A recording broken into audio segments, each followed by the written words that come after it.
breathing. It's so simple that unless we're struggling through an asthma attack or we're drowning, it never even crosses our mind. But what if we're doing it wrong? No, seriously, what if developing some simple changes to the way in which we breathe could improve our health, our energy level, and our outcomes across various aspects of life? Welcome to the latest episode of the Catalyst Health, Wellness, and Performance Coaching Podcast. I'm your host, Dr. Brad Cooper, the co-founder of the Catalyst Coaching Institute. And today's guest is James Nestor, journalist and best-selling author of the book that surprised even him. It's titled Breathe, The New Science of a Lost Art. We'll discuss his intriguing journey to examine the history of how the human species has lost the ability to breathe properly, and why we're suffering from a laundry list of maladies, things like snoring, sleep apnea, asthma, autoimmune diseases, allergies because of it. And of course, we'll talk about what this means for our lives based on the evidence, not simply a bunch of headlines. You hear us often mention the difference between credible, nationally board certified coaching and the person who simply calls themselves a coach pretty frequently here on the podcast. If you're an employer looking to bring the real thing to your employee team members, or you're an individual looking for more information or a community to help you move forward in your career in that area, we're here. Reach out to us anytime. Emails results@catalystcoachinginstitute.com. We're happy to connect. Now, it's time to take a deep breath and dig into what the evidence tells us about optimal breathing with James Nestor on the latest episode of the Catalyst Health, Wellness, and Performance Coaching Podcast. Well, James Nestor, fun to have you here. We've been working on this a long time. Really excited about your book. Welcome to the show. Thanks a lot for having me. Breathe. I mean, of all the concepts, it seems so basic, so simple, but it's not. Well, we'll dig into a lot more of that than any of us realize. But what started you down this path? Why did you start researching this essentially seemingly basic concept and then discovered so much more? Yeah, when you start writing magazine articles, when you start getting interested in writing books, the last thing you think you're going to be doing is spending 5 years talking about our breath. Yes. Right. Yes. It does seem so seemingly mundane and simple. It's something we all do all the time, 20 to 25,000 times a day. What could there be behind our breath? And it turns out a whole lot. I was as apprehensive as anyone else towards this subject. And my agent and my publisher said, this is a terrible idea for a book. There's nothing here. And so I first had to convince them, which took years. Wow. Actually showing them the science. But once you start peering into it, you start to understand that our breathing is where we get most of our energy, more than from food or drink. And that so many of us are breathing so inadequately. We're breathing well enough to keep ourselves alive, right? But compensation is different from true health. And so that's where the subject got very interesting for me. And the path took you down some interesting spots. Were there a couple of early stages where you said, oh my word, this is far more than I ever imagined? Yeah. So in nonfiction book writing, you submit a proposal to a publisher, and that proposal gets accepted. And then they give you a little modicum of money to go out and spend the next several years writing it, enough to barely get by, but enough to be really hungry so that you actually want to turn the thing in. So I wrote this proposal, 60-page proposal. I said, I have this stuff so figured out. This book is going to be easy. I know exactly who to talk to. I know what to talk to them about. And I had to rip up all of that work, about 6 months worth of work, once I started really getting deeply into this subject, many layers deep. The real story for me was 10 layers deep, not 2 layers deep as it usually is. And so, there wasn't one thing in particular. It was everything. I kept turning up these different stories, which didn't make any sense to me. And then they would check out, and they were reported by top researchers in the field at top institutions. So the science was there. It's just nobody was talking about it. Well, and I want to keep our focus on that because I think a lot of folks in the health and wellness area tend to chase the fads, unfortunately. So I love the fact that you're saying, wait, we're bringing the science in here. Now, at the core of your findings is the difference between mouth and nose breathing. Let's start there. Why is the difference so important? How does it influence our health, our energy, and other important elements that you discovered? Well, if you look at any animal in the wild, 5,400 different mammals, They are obligate nasal breathers. Dogs will breathe through their mouth when they are thermoregulating, when they are offloading heat. So will some other animals, but for the rest of the time, they are going to be habitually breathing through their noses. Humans are the only mammals who habitually breathe through our mouths. And about 25 to 50% of the population does this. So you may be thinking, who cares? We can get air through our mouths or through our noses. Why does it matter? But until you start understanding our anatomy and how breathing works and how all of these ornate, fantastic structures in the nose condition air and treat it and filter it, you realize that breathing through the mouth is just causing so much damage to our bodies. This is not controversial stuff. Any rhinologist will tell you the same thing. This is freely available in so many biology books, but so few of us realize it. And I think that so many of us are really keeping ourselves in a state of ill health because of the pathway through which we breathe air. And you've got the listeners on the edge right now because they're going, wait, what did he say? Like, seriously, is there a difference between, give us a little bit more. I mean, we'll dive a lot deeper on some of these things, but mouth breathing is causing poor health for me? Not only is it causing poor health, but it is changing the structure of your face. Okay.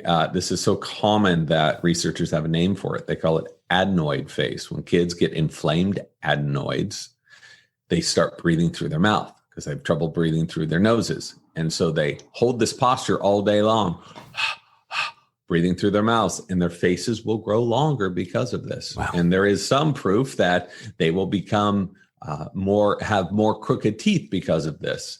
And so it's not too much of a leap of logic to think that the posture in which you're holding your face is going to be affecting how your face is going to look in the future. And this is known stuff.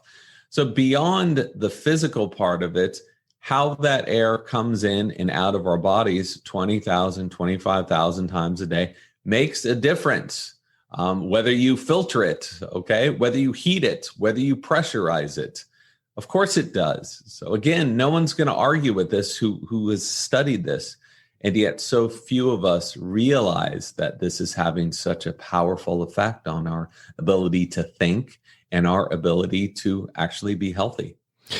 I grew up in the age where braces were just automated. It was just, of course, you're 8 years old, 12 years old, you're getting braces. I had them twice. So, you feel sorry for me already, but is that a result of mouth breathing? Is it a cause, a catalyst of more mouth breathing? Is there any connection between the almost automated braces that we've been going through in the last, 50 years and what you're seeing? Well, we can't do a randomized double-blind trial of that. That would be pretty cruel. Yeah, we definitely know we have braces. But what you can do is to look at the research that is already there and to look at what happens with kids if you look at a pair of twins or a pair of kids in the same family and one gets allergies early on, becomes a mouth breather. And they've done a bunch of these studies. And then you can look at the impact that has on the mouth and the mouth's ability to grow.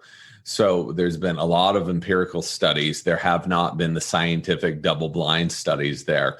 But again, this is not controversial to dentists, to rhinologists, to other people who study this stuff. We know that the face will be growing differently and the mouth will be impacted by that. And I will say that I grew up in the age where it was never if you were going to get braces, right, but when are you going to get braces? I had extractions, I had braces, I had headgear, I had a retainer, all of that. And you think about how bizarre this is that we are the only animal that needs braces because we are the only animal with chronically crooked teeth. And you realize something very rotten is going on here. Huh. All right. So what's optimized? What is a healthy, optimized breathing pattern? What does that look like? So this is so simple. And yet people think that there's some magic key. I'm going to tell them, oh, this is drum roll. It's so deceptively simple that people think it's not going to do much for them until, again, you look at the science and you look at how our breath works. So optimized breathing is keeping your mouth shut. Okay. It's breathing through your nose as often as you can. It's perfectly fine to breathe through your mouth on occasion when you're laughing, when you're sighing, maybe at some levels of really extreme endurance. It's fine to default to mouth breathing for a little bit. But throughout the night, your mouth should be closed.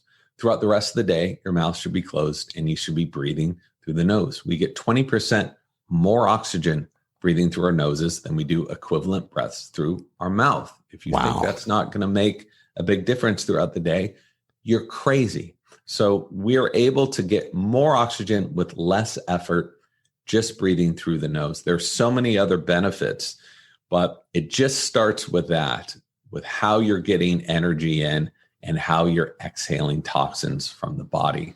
And the nasal passage is by far superior across the board in all of those functions.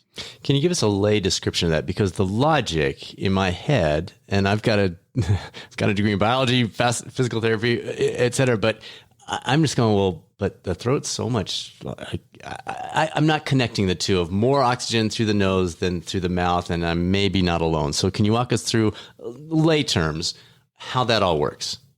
So a lot of us think more is always more, right? So we think that more air into our bodies more often is going to equal more oxygen. Totally wrong. So it is so much more efficient to breathe a slower pressurized breath through your nose and exhale more slowly through your nose. This is going to allow your lungs more time to absorb more oxygen. It's also going to do something else. When you breathe through your nose and you breathe more slowly and lightly and deeply, that air goes down deeper into your lungs. Okay. The lower lobes of your lungs are so much more efficient at extracting oxygen. There's more blood down there. Blood is gravity dependent, right?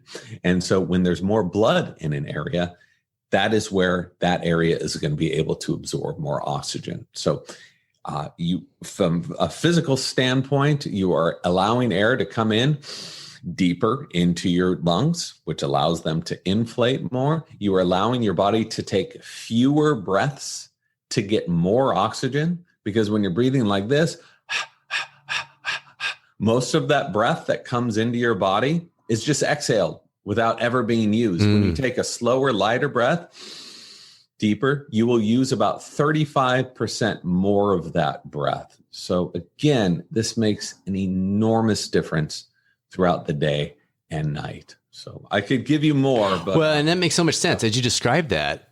We're all going, oh, yeah, of course, yeah. It makes perfect sense. Athletes, let's run down this path for just a little bit. It seems I've tried. I was actually listening to one of your previous interviews while I was out on a bike, and I'm sitting there, and it's hard. Is that something you can adapt to? Is that something that we've seen in these studies where, and I'm not talking sprinting. I'm talking kind of your triathlon, your running, your marathon pace, that kind of thing. Or is it only true for the super easy runs, hikes, that kind of thing? No, it's awful when you convert from mouth breathing for decades to becoming a nasal breather. It's a miserable thing. Yes, it was. So just like anything else, switching a habit's going to take a while. So this is where it gets a little complicated, because I am not here to give blanket prescriptions to anybody. Some people have such serious damage in their noses that surgery is really the way to go for them. What I've found is the vast majority of us can start to become obligate nasal breathers, and your body will become conditioned to breathing through this channel. Sometimes it takes people a few weeks. Sometimes it takes people several months.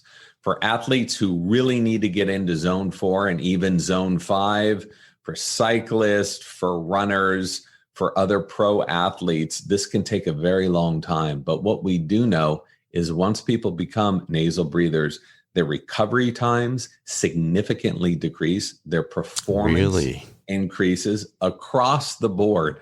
Look at the work of Patrick McEwen or Brian McKenzie. These are people who work with Olympians, top tier elite athletes.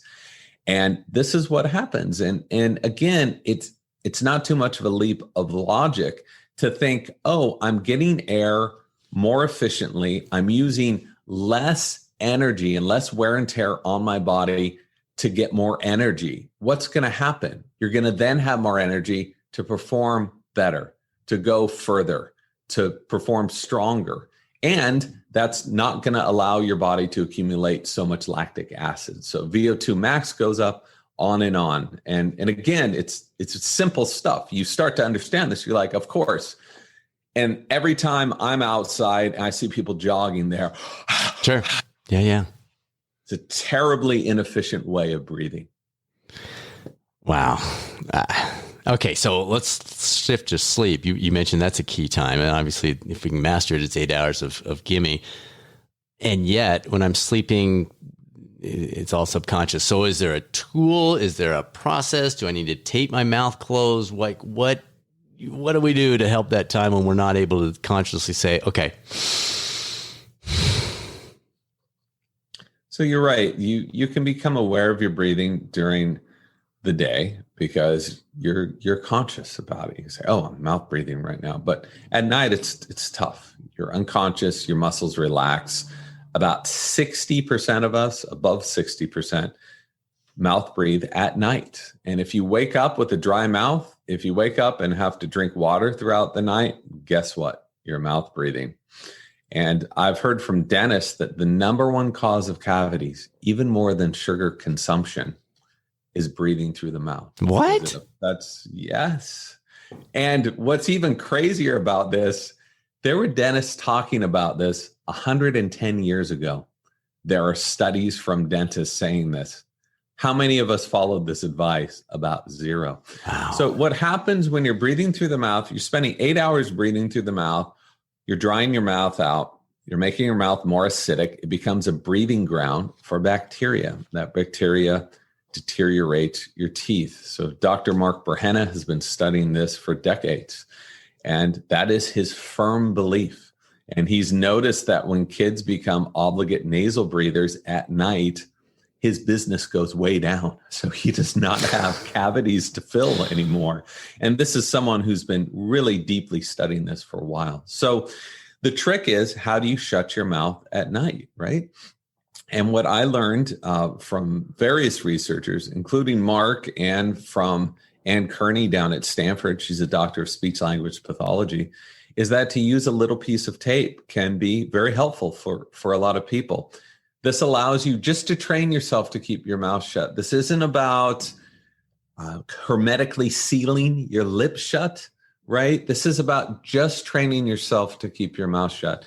And this has had such an enormous impact on my sleep quality. And this is the one thing I've heard more from people than anyone else. Thousands of letters from people saying, my sleep quality is now off the charts by doing the most simple thing, by shutting my mouth at night. So my wife's going to start looking at me strange because I already used the nasal strips. So now she's going to see me here. This could get a little strange. Well, tell me about it. You know, my wife has been ripping on me for all this stuff, all the little experiments I've been doing. But, you know, what you want to do is get to a point where you don't need to use these training wheels. The nasal strips, Breathe Right strips are great. Nasal dilators are great. Sleep tape is great. Do you want to do this forever? No. What you want to do is to create a habit so your body automatically defaults to breathing this way. Unfortunately for me, I do not have the jaw structure to do this. So I've been using tape for more than a couple of years. Whenever I don't use the tape, that's what happens. So other people, they just need that reminder and then they do it automatically. I'm not one of those people. Should people just Google sleep lip tape? I mean, is there any brand they should look for? We can help them out here. No, don't go on YouTube because you're going to see a bunch of craziness with like using 13 pieces of tape to create a goatee and all of this garbage. I did an interview with Dr. Mark Berhenna where we talk about different sleep taping. That's for free on my website. You can check it out. It's also on Instagram. I've done it a few times. But this is the technology, everybody. Brace yourself. You get a piece of micropore tape, which is a surgical tape, which has a very easy and light adhesive on it. You use whatever brand you want. Who cares? You take a little piece about the size of a postage stamp, place it at the center of your lips. Okay. That's it. It's not too tough. It's going to be miserable the first week. You're going to wake up. It's going to be on your forehead. You're going to say, I can't do this. Give it time. And again, this is the one thing that I have heard more from readers than anybody else is how a little piece of tape has allowed them to celebrate in such benefits, not only in their sleep quality, but allowing their noses to help open up as well. Wow. All right. We should cut this off now and I'll go get that tape. So how has this happened? What, if this is so important, what's led to this pattern of mouth breathing across all of us? Well, a number of things have happened. It's been sort of a perfect storm of respiratory disasters. And the first of which is our anatomy has changed. So over the past few hundred years, our mouths have grown smaller and our faces have grown longer and our sinus passages have plugged up. And a lot of people may be thinking, well, that doesn't make sense. That's not how evolution works. But if you understand how evolution actually works, evolution means change over time. And so life forms don't have to always change for the better. They can change for the worse. Look at the human species right now. How many people have diabetes? How many people have heart disease? How many people have asthma, rhinitis, sinusitis, on and on?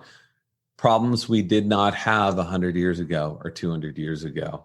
So this was a pretty chilling thing for me to learn about because that's not how I was taught how evolution worked. I was taught it meant Darwinism, survival of the fittest. Right. All wrong. To get better. Yep. All wrong. And go outside and look. 60% of the population is overweight. 40% is obese. None of these traits are allowing us to become stronger or better or live longer. Okay. It's evolution is changing us. Our environment is changing us. So our environment started changing us in profound ways a couple hundred years ago with the advent of industrialized foods, and our mouths shrank so much so that our teeth no longer fit. That's why they're crooked. So, and that's one of the main reasons why so many of us have chronic breathing problems. We have a smaller airway. And add to that tight-fitting clothes, add to that sitting down all day in front of Zoom or a typewriter or a machine, where even if I wanted to breathe a healthy breath air, it's really hard. I have to really think about that. And you've got a whole species that is completely divorced from breathing, from our most basic biological function. And again, don't take my word for it. Go outside, look in the mirror, and then look at the science and look at your ancient ancestors. Look at their teeth. They were all perfect. Look at our teeth. They're all messed up. Interesting. All right. So obviously you got our attention beyond that. How do we get started? We talk about sleeping piece, especially when it's so subconscious. We go through the day, you and I, as we're talking about it, I can be concentrated. I'm doing a better job keeping my mouth shut and using my nose as you're talking, but it's right here. How do we do that on an ongoing basis? How do people get started with this? How do we create that conscious competence in this area? Yeah. So as Westerners, when you download all of these little tricks, everyone wants to go out and incorporate them immediately and then kick their breath's ass and just like put it up to 11 because that's what we do, right? Don't look at breathing in this way. I think the most important thing, this is going to be very boring for your listeners, but it's true, is awareness. It starts with becoming aware of how you're breathing throughout the day and how you're breathing throughout the night. So if you notice you're one of those people wake up with a dry mouth, you're mouth breathing at night. And most of us are mouth breathing at night. If you notice when you're jogging, or even when you're walking around, that you're breathing through your mouth, and you're mouth breathing during the day. Notice your posture throughout the day. If you're even able to take a deep, fulfilling breath of air. And once you start noticing what a terrible breather you are, and there's a good chance you are, the vast majority of us are breathing inadequately. And I was, I would say in the top tier of poor breathers when I started noticing how dysfunctionally I was breathing. That's when you can start to change things. So don't go out and try to do all this stuff at once. Become aware over a few days or a few weeks, okay? After that, start trying to breathe a little slower, a little less, a little deeper. So fewer breaths, but deeper breaths. Try breathing at a rate of about 6 to 8 breaths per minute. You're going to feel what a difference that makes in your ability to think and in your circulation. And this is not a placebo effect. This is your body responding to getting energy in a more efficient way. After that, you can bump it up to your sleep tape. You can bump it up to figuring out how to nasal breathe in zone 4, which is very challenging. You can start doing some very vigorous pranayamas, a Wim Hof method, or whatever you want to do. But you have to start with that foundation and go into this slowly, because if you've been breathing inadequately or improperly for decades, this is going to be very jarring to your body, and you don't want it to be jarring. You want an easy transition. Now, outside of just forgetting, typical roadblocks, what are you hearing from people with the letters where they're saying, hey, you know what, I tried this and then I hit this roadblock? Any guidance there? Well, I think it's because so many of us are spending our entire days, work days, and a lot of our recreational hours in front of computers. And it's caused such poor breathing that there's a clinical name for it. It's called constant partial attention syndrome. And it's been studied for about 20 years by various researchers, including one close to my home in San Francisco, Dr. Margaret Chesney. And what this is when we sit down, when we see we've got 20 emails, everyone needs our attention. We need to get back to them. When we see that someone's calling us, we have a voicemail, we're late for a meeting, our breathing goes to hell. So we tend to hold our breath because that's what people do when we get scared. And then we tend to breathe too much. So we go from holding to holding again. And this can cause long-term and lasting damage on our bodies. Very similar to the damage that sleep apnea can cause. And people who have sleep apnea know what a serious problem. Yeah. So what I've found is when I was talking to Dr. Chesney about this, what I found was helpful for me, because my breathing was a disaster when I sat down in the morning to answer emails. I know because I was measuring it with various devices, is I would set little timers on my phone. You don't need any fancy app to do this, okay? Set timers that every 15 minutes, a little bell goes off. And that bell is like, okay, how am I breathing right now? Okay, I'm breathing through my mouth. I'm hunched over. I'm going to correct my breathing right now. Then another 15 minutes will go by and that bell will go off again. So this is how I was able to help myself work. Different people have different ways they want to do this. There are breathing apps that can train you to do it. They all work. I found a simple timer works just as well. Once you notice that your breathing is improving, then you can improve it a little more. You can wear some of that tape during the day. This seems, not during a Zoom meeting, right? This seems insane, right? I'm going to tape my mouth up during the day. No, that makes sense. Yeah. But nothing is more pathetic than breathing through your mouth all day. Okay. Yeah. That's destroying your body. So when you're answering emails for half an hour, 40 minutes, put a little piece of tape on your mouth in the day. It's going to make that transition to wearing sleep tape at night so much more easy. It's again, simple, but so effective. What are some things people can look for? People want feedback. What's a feedback mechanism? Or are there a couple things that maybe they can look for? You mentioned it influences your sleep, your energy levels, those types of things. Are there a couple of things that you say, watch for this? Because I think you're going to notice this is different after you've been doing this for 10 days or so. Absolutely. Look at your sleep data.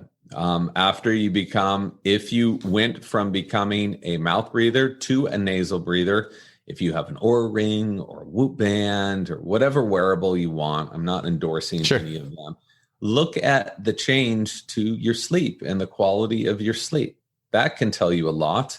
If you are a snorer or someone with sleep apnea, I'm not saying this is going to work for everyone with these conditions, but you can download an app. I like one called Snore Lab.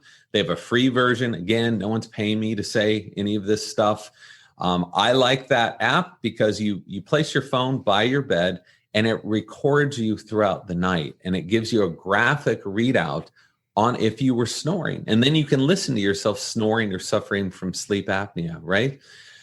You can watch if that improves, and chances are it will, because when you breathe through your nose, you create more pressure in your airway and you're breathing more slowly. It's pretty hard to snore. You can still do it when you're breathing through your nose slowly, right? But when you're breathing through your mouth, very quickly, it's much easier to snore in this way. I want to be very clear. This isn't going to fix everything for everyone, but it's free. Okay. And there are only benefits associated with it. I have heard from literally hundreds and hundreds of people that they are no longer snoring since they've taped their mouths. And this is actually being studied right now with a huge study at Stanford looking at sleep apnea and snoring and mouth breathing versus nasal breathing. So there needs to be more science that comes out with this stuff, but just anecdotally, empirical studies have shown that this can make a big difference for some people with these conditions. This is powerful stuff. And again, when I'm going through all your data, it seems so simple, and yet I love this. You mentioned the app. Any other apps that they should tap into? The Snore Lab, I love that. I wrote it down for a friend of mine, but other suggestions on that front? There's dozens of apps, and it's pretty funny that since the book has come out, dozens more have come out. Some of which have just lifted exactly what I've written, but such is life in the digital world. And they all work, But what's interesting is people were able to improve their breathing before iPhones and before apps, and you can do it with very simple methods. I don't want to tell someone what's the best way of improving their breathing. I want to show them how this is going to make an impact on their health, and then you can choose the pathway which works best for you. If you are curious about sleep apnea and how nasal breathing might be affecting your sleep apnea, or even if you're curious if you're holding your breath throughout the day, if you get migraines, if you have cold fingers, if you are exhausted throughout the day, these are signs that you could be breathing in a dysfunctional pattern. So I've found a pulse oximeter, wearing it throughout the day. They have these in a ring, and they also have them in a wrist with a watch. This was so important to show me how dysfunctionally I was breathing throughout the day. People want to do that. Those are a couple $100. I found it's a very helpful tool to show me throughout the night when I was in the Stanford experiment, how I was suffering from sleep apnea, how I was holding my breath for 10 or 20 seconds at a time and then breathing too much. So those are good tools. But beyond that, we have the best technology in the world. We're born with it. It's called our brain and our lips and our lungs. And we can use this technology to improve our health. And it reminds me, you're saying this is so simple, but nature is simple yet subtle. Right. Eating well is so simple, but look at how complex we've made it. Eat these 12 different supplements and these 12 different vitamins and minerals, and eat at this certain time of day. It doesn't need to be that complicated if you return to the way that humans were supposed to eat. Deviated septum. I had that surgery done. It seems like I remember you mentioned you maybe had it too, or you're very familiar with many people who have. Positive, negative, what does that play a role in this at all? What's the status on that type of? It's different for everyone. That's why it's hard to be really generalizing here. Some people have shown huge improvements by correcting a deviated septum. Other people have shown absolutely zero improvements. And same thing with turbinectomies, same thing with other nasal surgeries. What so often happens, even with having adenoids or tonsils removed with these studies with kids, when people have these surgeries, they can show an immediate improvement, but then slowly their breathing becomes more and more dysfunctional, because what happens is people who are given these surgeries aren't taught how to breathe properly. So these kids who have their tonsils or adenoids removed are able to breathe through their noses, but then after a year or two, they become obligate mouth breathers because they were never taught to shut their mouths at night or during the day or while they're exercising. The same thing happens with adults. I've heard from people who have had 3 or 4 nasal surgeries. They're like, nothing's working. I said, well, how are you breathing throughout the day? Well, I'm just breathing the way I've always breathed. So with that surgery has to come education. And I've heard this from so many responsible ENTs. This is what Jayakar Nayak, the chief of rhinology research at Stanford, top of the top level guy, is he's so frustrated that there is not education with these surgeries. People are brought in, they're drilled out, they're saying, okay, come back in a couple of years where I can drill you out again. Right. You know, it's the same thing with cavities and dentists. So I think that it should be required that anyone that's going to go through these surgeries, these major surgeries, have to come out with a pamphlet or at least some instruction is, now that we've cleared your airway, this is how you need to train yourself to breathe. This is the pathway to success. It's not just the drilling out the airway. It also comes with education. Talk us through this Stanford study a little bit. You've referenced it a few times. I've heard you talk about it a little bit. Walk us through that in terms of the listeners. So I got to be pretty good friends with Jayakar Nayak, and I was so happy he actually returned my call. This guy is like the leader in the field of rhinology and is doing so much amazing research looking at the difference between nasal breathing and mouth breathing and how effective certain surgeries or different procedures are. And what he has found is that a lot of people slated for surgery do not need surgery. They need to breathe better. They can use a neti pot. Sometimes they can use a low-dose steroid to clear up their problems. And he's also a big proponent, obviously, of nasal breathing. He's a rhinologist. And through these very long interviews I was doing with him early on in my research, he was like, you know, so many people don't realize all the problems associated with mouth breathing, how quickly they come on. I said, well, how quickly do they come on? Have there been scientific studies looking at how quickly mouth breathing will give you sinusitis or deplete your energy or create snoring? And he said no, because he thought it would be unethical to do so, because in order to do that, you would have to plug people up for a certain amount of time and just have them breathe through their mouths.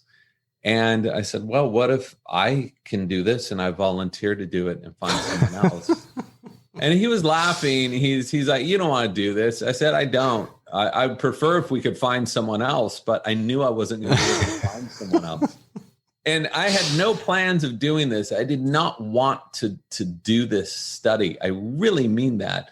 But I was curious, and I managed to convince him to, give us a lot of time in his lab and to his researchers. And I thought this is a golden opportunity to do something no one else is going to do for good reason. So that study is the short version. 10 days was mouth breathing. I wish it could have been 100 people. We had to pay for the study, so it was me and one other person. That's as good as we could do. And then it was 10 days of nasal breathing. We collected every imaginable marker, from blood work to PFTs to everything. And we were recording data 3 times a day for 21 days. And the short answer to all of this was that mouth breathing was so much more damaging, so much more quickly than anyone would have ever believed. Just in that short period. Just within a day, my blood pressure was through the roof. I was snoring. I had sleep apnea. Within a single day, from not snoring at all to not having sleep apnea at all, same exact thing happened with the other subject. And what was interesting about this is we didn't prove anything with the subject with 2 people. We're not proving anything. We were just buttressing exactly what the science has been telling us for decades and decades. Exactly what Christian Guilleminault at Stanford has been saying for 40 years. But we were experiencing it personally. But do not do this at all. It sucks. So luckily you don't have to. I did it for you. Took care of it. Wow.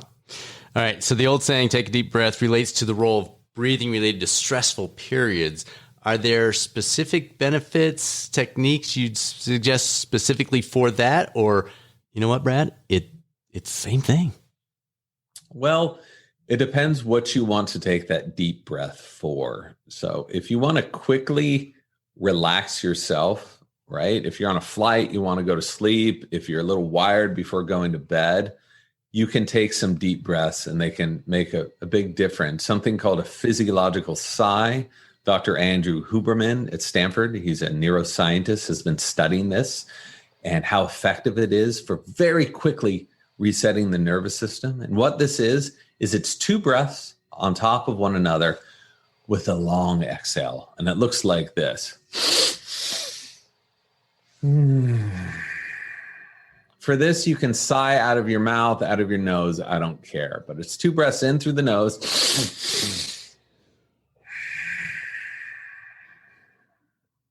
It resets the body. And it's no coincidence why you see a lion or other animals or a dog go before they fall down to sleep. There's a whole subset of neurons in our brain responsible for sighing.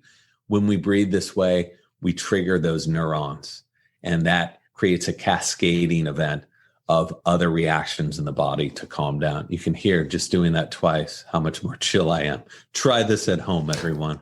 So for people with panic and anxiety, deep breaths are not a good idea.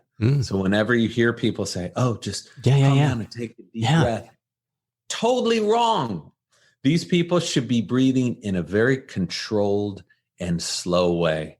But I don't want to confuse people. A big breath is different than a deep breath. So when I'm talking about if a deep breath is very slow and controlled, that's very nurturing. A big breath is a bad idea. These terms are a little confusing, and sorry if that was a little confusing earlier on. So if someone is about to have a panic attack, the last thing they should be doing is that's going to cause constriction in the throat, and it's going to exacerbate and speed up that attack. Same thing with asthma. You want to calm them down, breathe through the nose, breathe very slowly, breathe very lightly.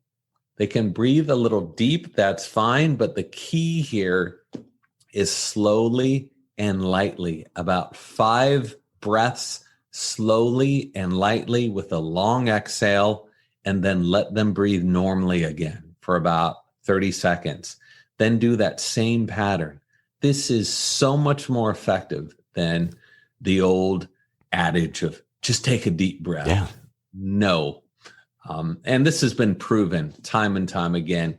Just training asthmatics and panic sufferers to breathe less and to get their CO2 up has been found to be the most effective intervention for these conditions.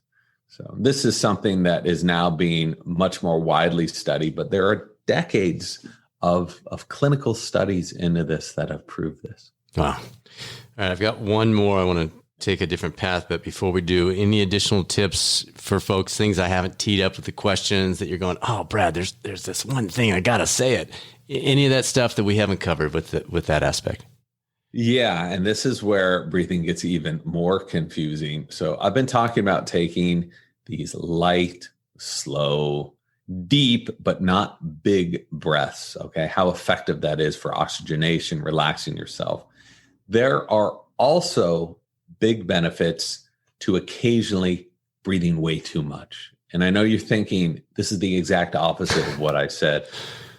Occasionally breathing too much. So Wim Hof method, if you're familiar with his method, pranayama, Sudarshan Kriya, all of these methods have you overbreathe on purpose, specifically to stress yourself out in a very controlled, short amount of time. And they do this so you can compound your stress so that the rest of the day you'll be breathing through your nose in this very calm manner. This is where people get very confused. They say, Wim Hof is saying overbreathe. You're saying underbreathe. There's a time and a place for everything. And once you master these foundations of healthy breathing, you can go on to have these altered states of consciousness breathing. You don't believe me? Try it out for yourself and celebrate in some of the benefits of this hermetic stress, okay, which is found to be very effective for autoimmune diseases and for chronic stress and for even PTSD. So it depends what you want, and then you can use different breathing techniques to suit your needs. Very good. All right, so back to James Nestor. What's next on the horizon for best-selling author and journalist? What do you got going on here, buddy? We were saying before we hit the record button, you figured out this career thing, like it's dialed in. What's next? What do you got coming on the horizon here? You know, it's great when people say that and they don't realize that the 10 years leading pull the curtain back. I'm like, what am I doing with my life? Journalism is such a precarious career. Okay. And people don't realize that, you know, working on a book full time for 5 years, you're like, this is so stupid. You're not making any money. Yeah. The book's going to come out. It's going to probably flop. What am I going to do after that? So, you know, I was lucky enough to have a book about breathing that I've spent so many years on come out within a month of a respiratory pandemic. You know, pretty crazy coincidence there, but that's what happened. And I'm so thrilled that this has helped people out as much as it's helped me out. And as you can see, I'm endlessly fascinated with it, but I'm on to some other stuff. I'm trying to actually relax a little bit. What? It's been a pretty insane year for so many reasons. But I have another book idea, and we're trying to spin all of this into a mini series, not just about breathing, but looking about how the human body has changed in all of these ways in just the last few hundred years. That's why we're suffering from so many of these chronic modern maladies, and how to get that back. So if I am able to work this out, and in Tinseltown, you know, hot ideas just fail all the time, and I'm very cognizant of that. But this is what I'll be doing for the next year, is able to travel around, relive some of these experiences, and to tell a broader story of what's happened to us and how to fix it. Very cool. And how people keep up with you. Obviously, they're going, well, wait, how do we follow this guy? Where do they find you? My website has all of the scientific references for the book. My publisher allowed me to do this because I knew people weren't going to believe this stuff. So you can check it out for free at mrjamesnestor.com. The entire bibliography is there, including interviews with experts in the field from Harvard and Stanford and more.